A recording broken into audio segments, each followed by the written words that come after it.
Ryan Murphy reveals the real reason behind American Horror Story's radical reinvention. I just don't want blood with my Christmas ornaments. It's safe to say that since it debuted in 2011, American Horror Story has reinvented itself every year. In fact, the show with the revolving theme is rather famous for that feature. But this year, the smash FX hit has taken its ever-changing identity one step further by moving up from its usual premiere date in October, shortening the season from 13 episodes to 10, and driving its devoted fan base, and TV journalists, into a frenzied guessing game by keeping the sixth season's theme and final cast list a mystery.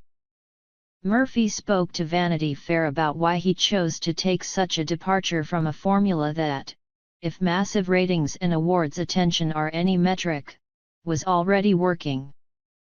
From the start, Murphy was deeply invested in keeping the concept of American Horror Story fresh. He remembers pitching FX president John Landgraf with the anthology concept by saying, "At the end of the first season, we're gonna kill everybody." Because this was mostly unheard of in American TV at the time, even Landgraf, often cited as a risk-taker in the industry, was reluctant. "Oh my God, you mean I have to build all new sets every year, and pay for them?" Murphy recalls his boss saying. And he laughed and he said, "I'm really afraid of this idea, which means that I should do it." Fast forward 5 years later and Murphy is still chasing a concept that will keep the show refreshing and up-to-date and exciting for the audience. But it was Stephanie Gibbons in the marketing department who came up with the idea of keeping the season 6 theme under wraps. When she and Landgraf pitched Murphy on it, he was sold. The secrecy, he says, didn't affect his creative decision one bit. "I was always gonna do the season, and John approved the theme a year ago.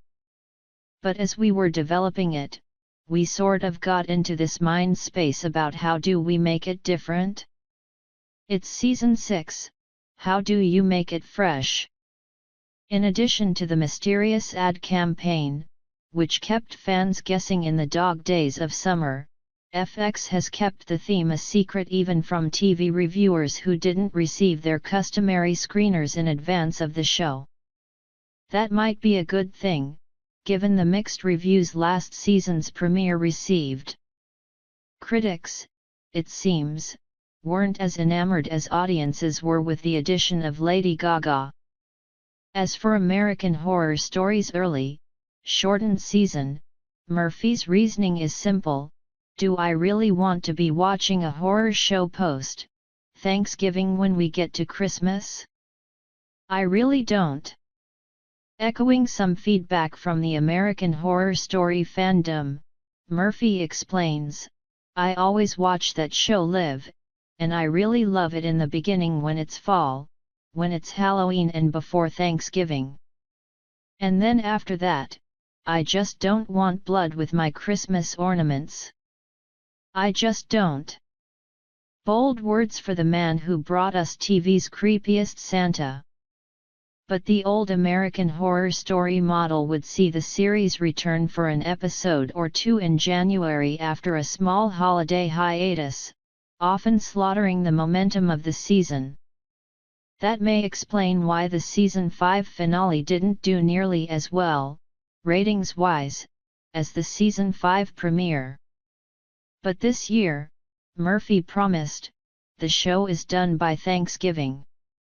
With the tighter, earlier season 6 premiering Wednesday night on FX, fans can get their dose of Murphyan horror without fear of interruption. But Murphy warns against considering this the new normal. "We may not do that every year, but we did it this year. The show is so flexible, maybe next year we'll put it on in the summer because it works so great. I don't know. A summer version of American Horror Story? Netflix's Stranger Things better watch its back.